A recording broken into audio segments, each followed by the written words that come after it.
Hi, Assalamu alaikum. I am Dr. Nizamuddin Qasmi. As you know, I am a sexual disorders and infertility specialist working here at Sahara Healthcare and Hijama Center, Barabanki Uttar Pradesh. देखिए, आज की ये जो video है हमारी, ये requested video है। एक साहब ने रिक्वेस्ट की थी कि सुनोवा की इरोटिकेन कैप्सूल जो आते हैं उसके बारे में उनको बताया जाए। तो उन्हीं की रिक्वेस्ट पर आज के इस वीडियो में हम बात करने वाले हैं कि ये जो कैप्सूल हैं, बेसिकली ये क्या हैं, किस पैथी पर ये बेस्ड हैं, क्या खास बेनिफिट्स हैं, किन किन डिजीज और बीमारी में आप इसका इस्तेमाल कर सकते हैं, इसके क्या इंडिकेशंस हैं, है ना, इसके क्या खास बेनिफिट्स हैं, इसकी डोजेस क्या हैं और इसके बारे में मेरा ओपिनियन क्या है, ये सारी चीजें आज की इस वीडियो में हम कवर करने की कोशिश करेंगे। तो चलिए शुरू करते हैं।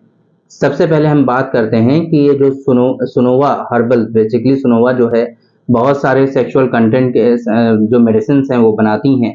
ये जो फार्मास्यूटिकल कंपनी है सुनोवा, ये आयुर्वेद पर बेस्ड है। आयुर्वेद की कुछ जो है हर्बल दवाएं जो कंटेंट होते हैं उसको शामिल करके इसको बनाया गया है।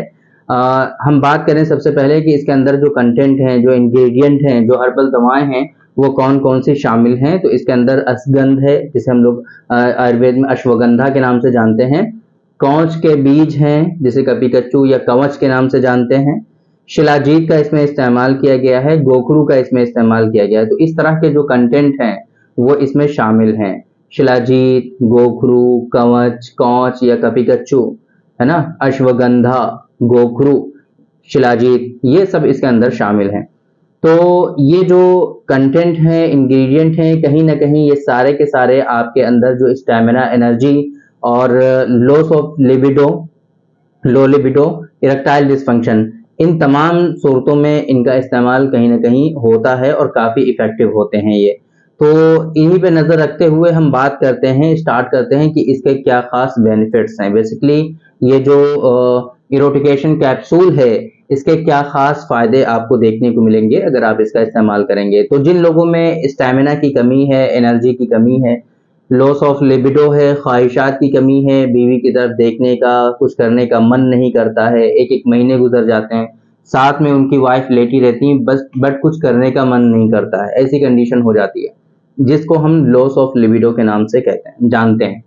लॉस ऑफ लिबिडो में इसके काफ़ी खास फायदे देखने को मिलेंगे, बिकॉज अगर आपको हार्मोनल इम्बैलेंस है, अगर आपके टेस्टोस्टेरोन का लेवल कम हो गया है, या फिर दूसरे जो एफएसएच हैं, एलएच हैं, प्रोलैक्टिन है, इस तरह के जो हार्मोन्स हैं आपके वो बढ़ गए हैं, इंक्रीज हो गए हैं, तो उसमें भी ये फायदा पहुंचाएगा और ये जो इम्बैलेंस है पूरा का पूरा, इसको कहीं ना कहीं ये बैलेंस करेगा और इसकी वजह से लो इरेक्शन का प्रॉब्लम होता है वो रिजॉल्व होगा, लो स्टेमिना का प्रॉब्लम होता है वो रिजॉल्व होगा, लो एनर्जी का प्रॉब्लम होता है वो रिजॉल्व होगा, इरेक्टाइल डिसफंक्शन का प्रॉब्लम होता है वो रिजॉल्व होगा आपका, है ना। लॉस ऑफ लिबिडो सबसे इंपॉर्टेंट, वो आपका रिजॉल्व हो जाएगा। जिन लोगों में इरेक्टाइल डिसफंक्शन की प्रॉब्लम है वो भी इसका इस्तेमाल कर सकते हैं। हार्मोनल इम्बैलेंस की वजह से बहुत ज़्यादा कॉमन है कि उनको फर्टिलिटी प्रॉब्लम्स होती हैं। हार्मोनल इम्बैलेंस की वजह से सीमेन की क्वालिटी ख़राब हो जाती है, स्पर्म की क्वालिटी ख़राब हो जाती है, स्पर्म की मोटेलिटी में फ़र्क आ जाता है, यही नहीं स्पर्म काउंट भी उनका कम हो जाता है, जिसको हम लोग ओलिगोस्पर्मिया के नाम से जानते हैं। और आगे चल करके अगर सही वक्त पे सही ट्रीटमेंट नहीं लिया जाता है तो ये केस जो ओलिगोस्पर्मिया का होता है ये एजोस्पर्मिया में कन्वर्ट हो जाता है। और फिर भी अगर सही से ध्यान नहीं दिया जाता है तो फिर उनको मैचुरेशन अरेस्ट हो जाता है, फिर उसके बाद कहीं ना कहीं उन लोगों का ठीक होना थोड़ा सा नामुमकिन जैसा ही हो जाता है। तो ये कुछ कंडीशन होती हैं, इसलिए मैं हमेशा कहा करता हूँ आप लोगों से कि अगर हार्मोनल इम्बैलेंस है, अगर आपका लाइफस्टाइल अच्छा नहीं है, तो इन सारी चीज़ों को आप जो है लाइटली ना लें, इन सारी चीज़ों को आप हल्के में ना लें। ये डिजीज़ेज़ आपकी ज़िंदगी बर्बाद कर सकती हैं, ये डिजीज़ेज़ आपके लिए बहुत ज़्यादा खतरनाक साबित हो सकती हैं। तो ये इरोटिकेशन कैप्सूल, ये जो बेनिफिट्स मैंने आपको बताए हैं, ये आपको इससे देखने को मिलेंगे। और इसकी डोसेस की अगर हम बात करें तो ये एक कैप्सूल सुबह और एक कैप्सूल शाम, दोनों टाइम इस्तेमाल होता है। सुबह शाम एक एक कैप्सूल आपको इस्तेमाल करना होता है। ये आपको मार्केट में इजीली मिल जाना चाहिए, आप अपने यहाँ पता कर लीजिए, वहाँ पे मिल जाएगा। अगर मैं अपना ओपिनियन दूँ, आप लोगों को बताऊँ कि आपको क्या करना चाहिए, तो मेरे हिसाब से इसके अंदर कंटेंट है बहुत ही लिमिटेड, बहुत ही लिमिटेड इसके अंदर कंटेंट हैं, बहुत ज़्यादा नहीं है।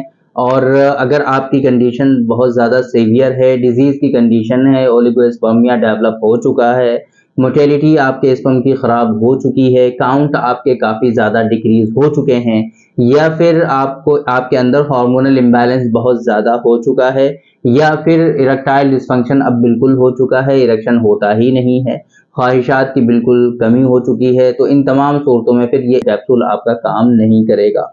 हल्के-फुल्के प्रॉब्लम्स हैं तो वहाँ पर आप इसका इस्तेमाल कर लीजिए, हल्का-फुल्का मल्टीविटामिन के तौर पे आप इसका इस्तेमाल कर सकते हैं, या थोड़े बहुत इश्यूज़ हैं तो वहाँ पर आप इसका इस्तेमाल कर सकते हैं। बट अगर प्रॉपर डिज़ीज़ की कंडीशन आपकी हो चुकी है, अगर आपके अंदर जो है प्रॉपर डिज़ीज़ आ चुकी है, बीमारी से आप जूझ रहे हैं, तो फिर इस कैप्सूल से आपका कुछ होने वाला नहीं है। उसके लिए बेहतर है कि आप डॉक्टर साहब से कंसल्ट करें, आपके नियरेस्ट जो भी डॉक्टर्स हों, आप उनसे मशवरा करें, उनसे ट्रीटमेंट लें, वो आपको जो सजेस्ट करेंगे वो आप लीजिए, इंशाल्लाह उससे आपकी डिजीज़ेज़ क्योर हो जाएँगी और आप ठीक हो जाएँगे।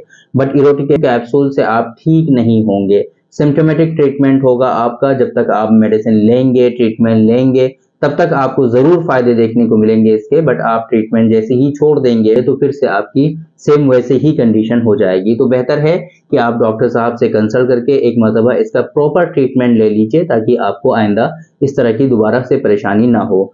तो उम्मीद करते हैं कि आप लोगों को कैप्सूल के बारे में पता चल गया होगा कि ये क्या हैं, इसके क्या खास बेनिफिट्स हैं, इसकी डोजेस क्या हैं और किन-किन डिजीज़ में ये इस्तेमाल होता है और मेरा ओपिनियन क्या है। उम्मीद करते हैं कि जिस तरह से आप इन्फॉर्मेशन इसकी चाहते थे, आप लोगों को इसके बारे में पता चल गया होगा। तो थैंक यू वेरी मच। बहुत-बहुत शुक्रिया आपका। आज की इस वीडियो में इतना ही। इंशाल्लाह कल फिर मुलाकात होगी आपसे। एक दूसरी वीडियो में हम डिस्कस करेंगे आपसे एक दूसरे टॉपिक पर। तब तक के लिए आप हमें इजाज़त दीजिए। अस्सलामु अलैकुम।